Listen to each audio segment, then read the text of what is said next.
5, 4, 3, happy 1994! Our carriage awaits.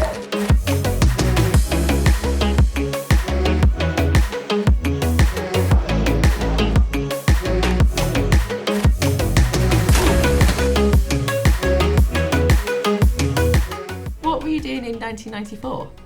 It's 10 years old. So, dunno. Probably still reading IPA papers. Playing Mega Drive.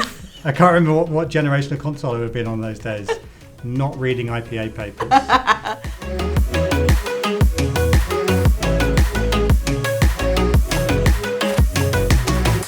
I'm really excited to be talking about the papers today with you because when I was asked to be convener, the chance to learn from all of the amazing work that people did was pretty much my top motivation for saying yes. Mm-hmm. And I wondered whether when I asked you and you, thank goodness, said yes, was that part of the deal for you? Yeah, it definitely was. You know, the IPA Effectiveness Awards, I think, represent so much of what is great about the industry, but I think more than anything else, they are always a chance to learn something. So any of these papers, any of the work that's won through all of the decades it's been going, offer you a chance to be ever so slightly better at your job. And I think all of these papers we're going to talk about today do that in spades. Totally agree. On rereading them, I was going, God, loads of this is really applicable to some of the challenges that we face. I think you could, all of them, you could literally just pass off Yeah. as your own work right now, which I might do.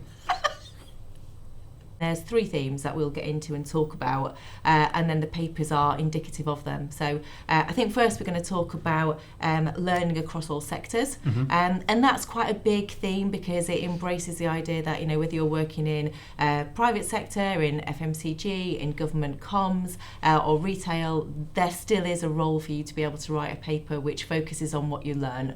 And I think that's actually the benefit of this prize as well, because you can pull intel from a different sector into the challenge you're working on, and it'll be super relevant and give you a different perspective. So the first one is across all sectors. The second one we're going to talk about is learning across all sizes, and that's both size of client business, so it might be a big multinational global business, or it might be a more domestic, maybe it's a startup, and it's also about the size of campaign. So I think people sometimes think that the IPA is only about long-term thinking. Actually, there is evidence of papers winning where it's been a relatively short campaign. So size in both of those dimensions. And then the final one is learning in all shapes, because as we know from looking back over the papers, you can win the prize for a piece of data, for a measurement approach, for an insight approach, for the way that your business is set up. So it might be a process or a cultural thing. But I think that, again, is one of the big values of this, that the shape can be radically different year to year, and each of those teaches something new. So we've got a paper for each of those themes. Yeah. And what do you want to get started with? I would love to kick us off with the Home Office paper. So from 2008.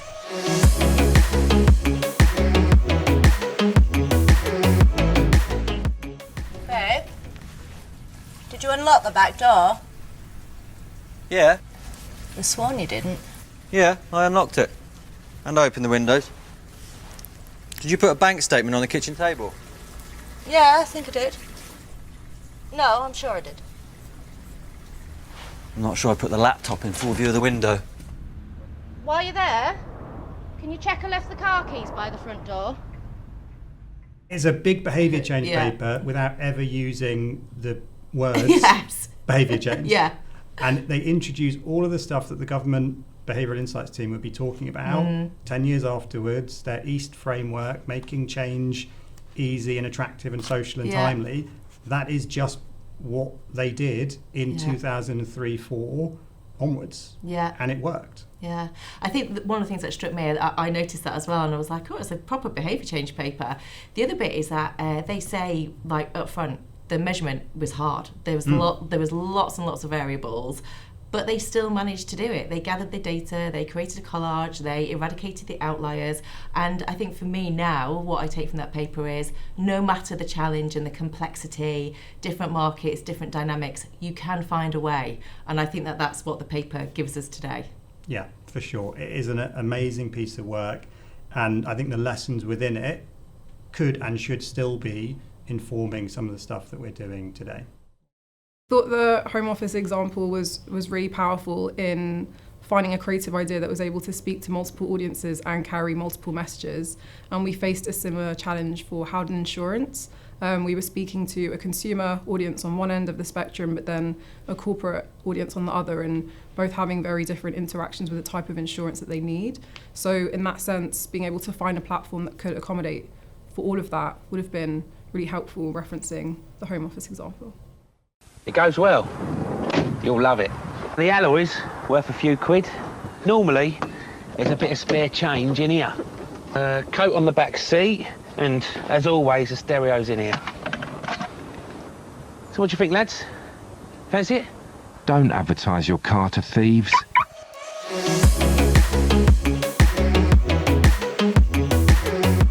I'd love to talk about the Direct Line group case study from 2018. Yeah, amazing piece of work. Yeah, I mean, and also like vast in its scope. I admire that they took that on as a group case study.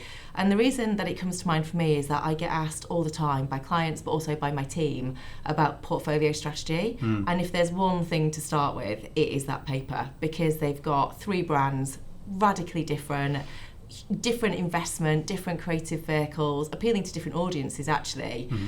So they've got Direct Line, Churchill and Privilege. Yeah. And I think that paper just gives you such a good foundation in how you organise those brands to not cannibalise each other.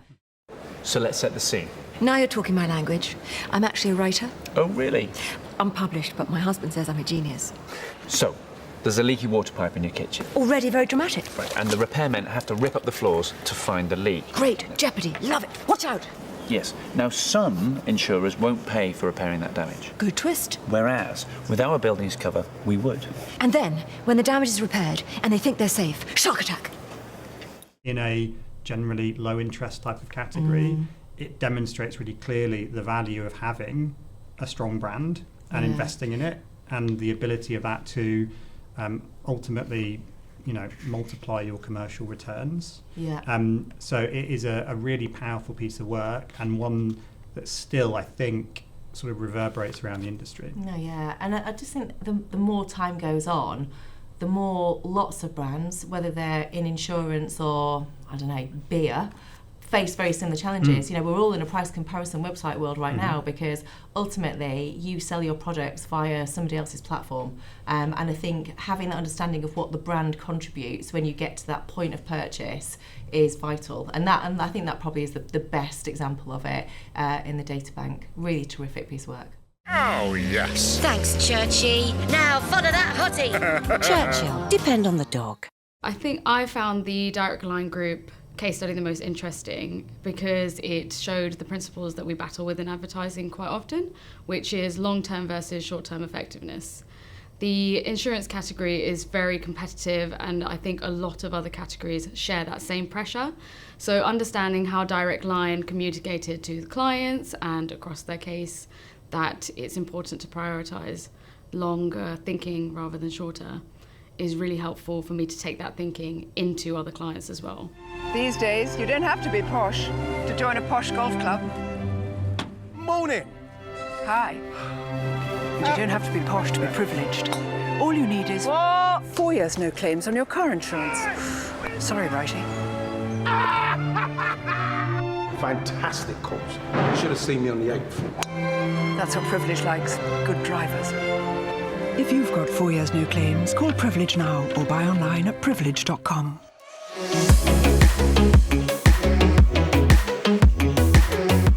So then the last piece of work that we're going to talk about is from Channel 4, which is one of my clients now, very close to my heart. Very surreal experience reading this back from 2007. Wow. And it's their entry for the launch of Skins.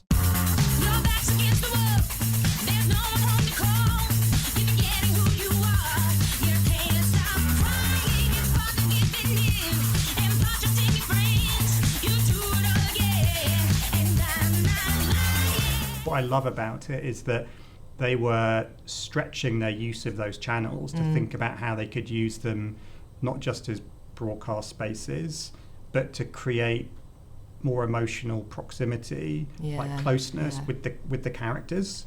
So setting up MySpace profiles for the characters, allowing you to get a sense of their story and creating a sense of relationship between you, the viewer, and them, the character in the show, with the new tools at their disposal. Yeah.